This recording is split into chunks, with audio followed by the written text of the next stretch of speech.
नमस्कार दोस्तों, वैदिक मंथन चैनल में आपका स्वागत है।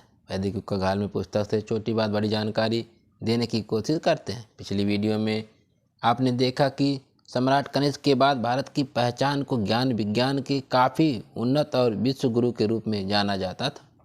इन ज्ञान विज्ञान का केंद्र नालंदा, उदयपुरी, तेल्हारा, पुष्पागिरी, वल्लभी, जगदाला, सोमपुरा, साम्य, उज्जैन, नवद्वीप, तवांग, कन्हेरी विश्वविद्यालय जैसे अनेक विद्या अध्ययन वाले स्थान खुदाई से मिले हैं।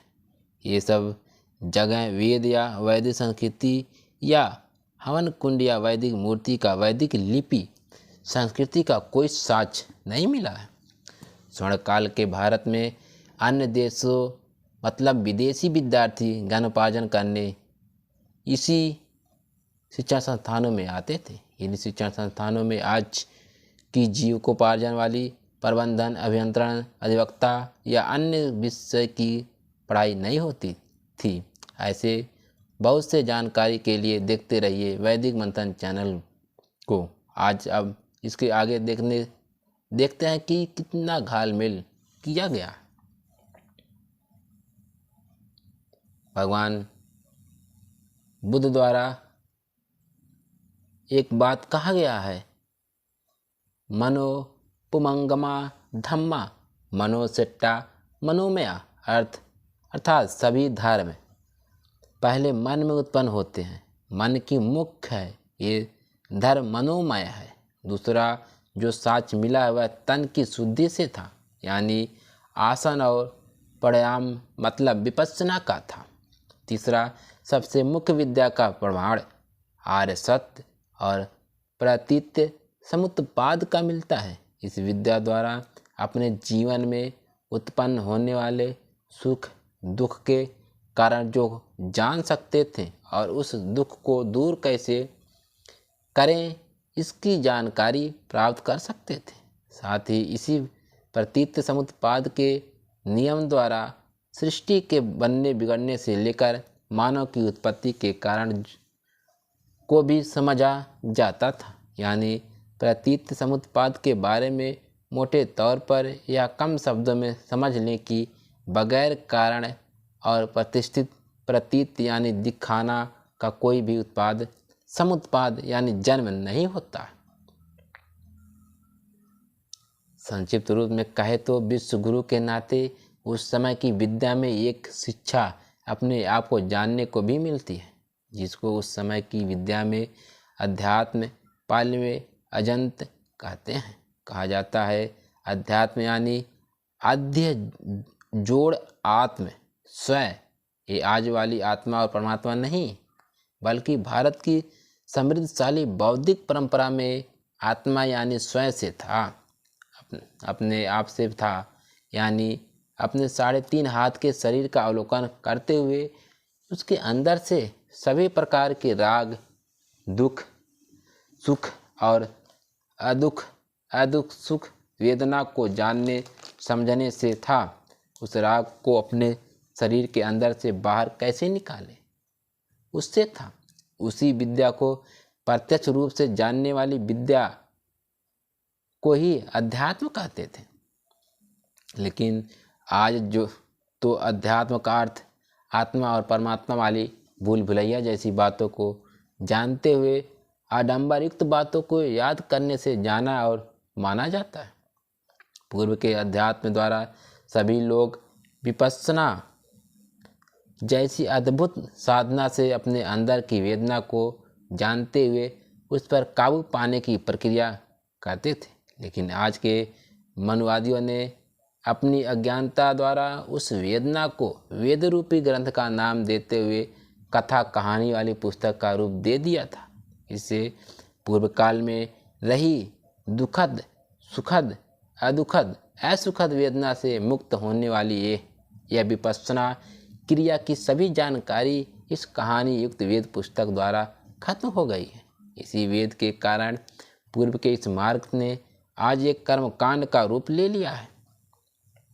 भारत की समृद्धशाली भाषा पाली में वेदना का अर्थ अनुभूति से जाना जाता है। लेकिन संस्कृत और हिंदी में वेदना का अर्थ दुख से जाना जाता है।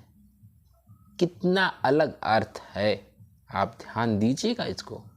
उन शिक्षण संस्थानों की विद्या कुदरत के कानून को समझने से जुड़ी थी, जो प्राकृतिक गुणों को जानने समझने में सहायक होती थी। साथ ही इन सभी तत्वों को समझाकर लोगों को मार्गदर्शन के रूप में बताने वाले मार्गदाता से जुड़ी होती, जिसका साक्ष्य आज भारत के विद्यार्थियों में ही नहीं अपितु दूसरे देशों से भारत में आकर अनेक शिक्षण संस्थानों में पढ़ने वाले विद्यार्थियों में भी देखा जा सकता।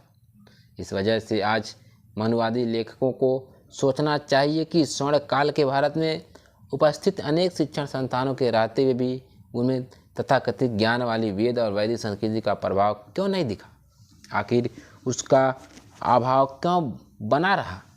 क्यों उस समय वेद और वैदिक ज्ञान के महत्व का जन्म नहीं हुआ था? आज साक्ष्य स्वरूप गुप्त वंश के समय की काफ़ी मुद्रा और अभिलेख भारतीय पुरातत्व विज्ञान को उत्खनन में मिले, लेकिन किसी भी मुद्रा पर वैदिक संस्कृति वाली लिखावट नहीं है।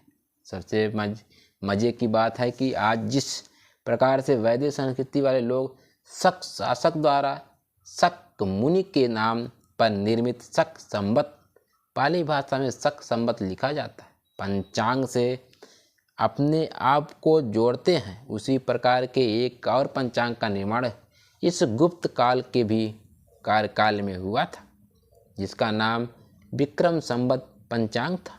इस विक्रम संवत पंचांग के निर्माण का श्रेय गुप्त वंश के सम्राट चंद्रगुप्त उर्फ विक्रमादित्य को जाता है।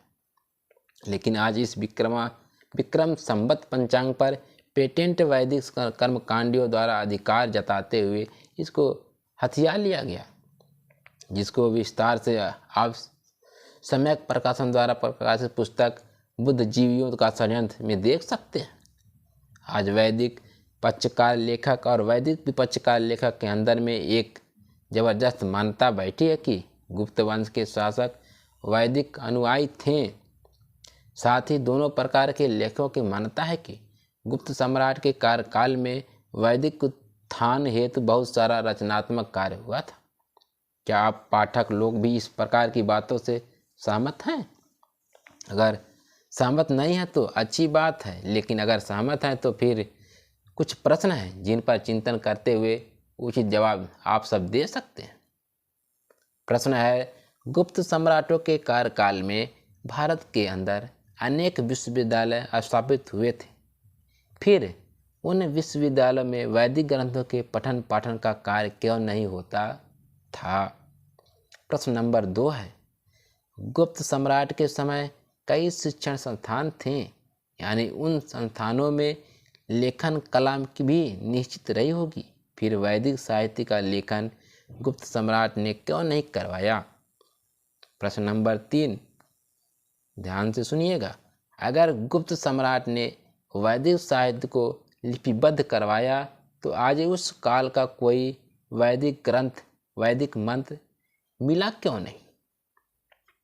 प्रश्न नंबर 4, गुप्त सम्राट के कार्यकाल में इनके द्वारा स्थापित शिक्षण संस्थानों में अनेक विदेशी लोग शिक्षा प्राप्त करते हुए आए थे, लेकिन किसी ने भी वैदिक ज्ञान की बात नहीं बताई। आखिर क्यों? है ना मज़ेदार वाली वैदिक घालमेल। इसी को कहते हैं कि जिसके पास अपना बैट और बॉल भी नहीं हो और वह अपने आप को एक महान क्रिकेटर कहते हुए क्रिकेट का जन्मदाता कहने पर तुला हो। सम्राट चंद्रगुप्त द्वितीय उर्फ विक्रमादित्य ने ही अपने शासनकाल में खगोलीय ज्ञान को आगे बढ़ाते हुए भारत की कर्क रेखा पर स्थित उज्जैन नगर में एक वेधशाला बनवाई और इसे अपनी दूसरी राजधानी बनवाया था। उस उज्जैन में खगोलीय वेधशाला में साथ साथ उज्जैनी विश्वविद्यालय की स्थापना भी करवाई थी, लेकिन आज उस उज्जैन से उत्खनन द्वारा प्राप्त वेधशाला और अशोक स्तंभ की जगह पर ब्राह्मणी मुगल गठजोड़ काल की महाकाल मंदिर स्थापित हो गई है। आज कहा चला गया वह उज्जैन विश्वविद्यालय और खगोलीय वेधशाला का साक्ष्य। गुप्त काल की मुद्रा और रसाला का साक्ष्य आप देख सकते हैं। वैदिक मत के समर्थक लेखकों और उनके अनुयायियों को एक बात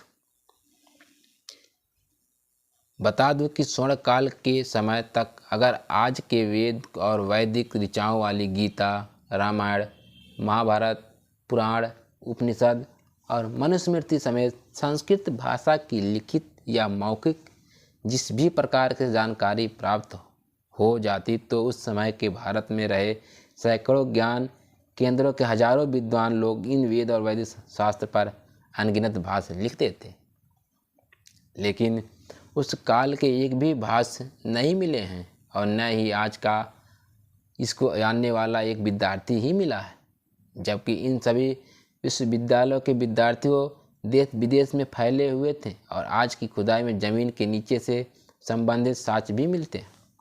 भारत के इन विश्वविद्यालयों से विश्व के अनेक देशों के विद्यार्थियों द्वारा प्राप्त ज्ञान को प्रसारित करने का साक्ष्य सभी को दिखता है। आज स्वर्णकाल के समय को देखते हुए कोई यह बताए कि भारत के सभी जगहों की खुदाई से प्राप्त साक्ष्यों में वेद और वैदिक संस्कृति से जुड़ा हुआ कोई प्रमाण क्यों नहीं मिलता है। आज बस इतना ही, फिर मिलेंगे हम अगली वीडियो में। तब तक के लिए नमस्कार।